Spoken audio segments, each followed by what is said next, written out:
The Lagos State Chamber of Commerce and Industry has provided a briefing on the state of the Nigerian economy, the recent policies and actions of the government, including the 2023 general elections and their impact on the country. Here's an excerpt from the presentation made by the president of the chamber, Mr. Michael Olawale Cole. All the necessary infrastructure should be put in place for a truly cashless economy and reduce the tendency to hold cash.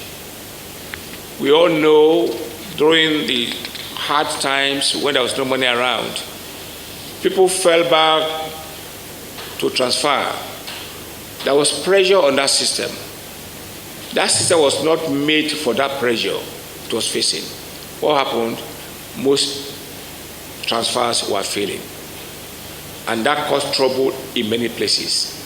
In hotels, restaurants, supermarkets, transport places, airlines, everywhere, there was trouble.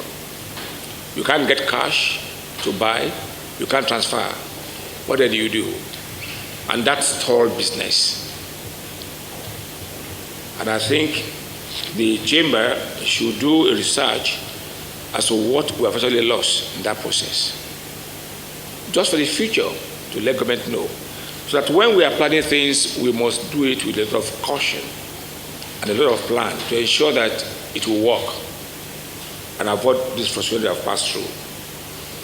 The government, being the biggest spender, should establish a cashless payment for its own procurement. This can also be supported by more automation of government activities that require payment for services by the public by cash, with more automation and less human interface. This will reduce corruption.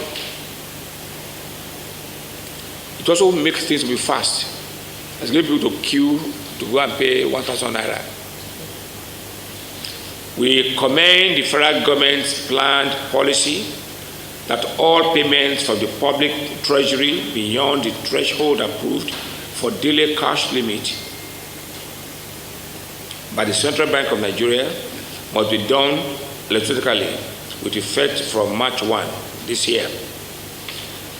The implementation of this policy and the strict monitoring of it can be very effective in deepening a cashless economy.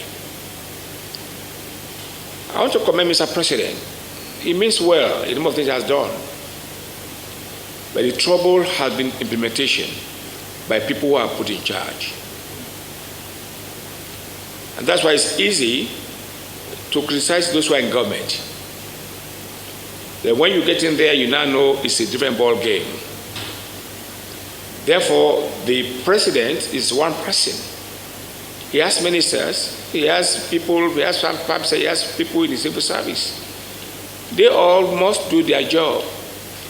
This cashless plan of government, the policy of government, cannot happen by government just saying it. It will happen by you, by all of us, cooperating to make them work for implementation. That's when the country can move forward. So we'll keep carrying, we'll stop carrying cash over the whole place. We know the risk attached to carrying cash. The chamber want to speak for a few seconds on the 2023 general elections and its fallout. This is a concern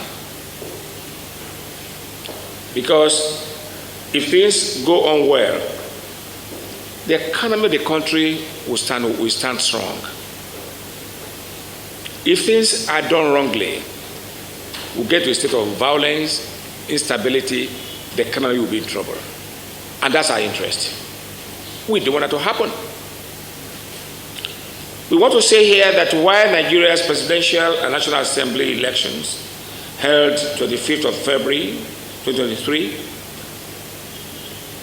gubernatorial and state assemblies 18th of March, the president-elect has been announced, as well as the winners of the National Assembly elections, equally announced.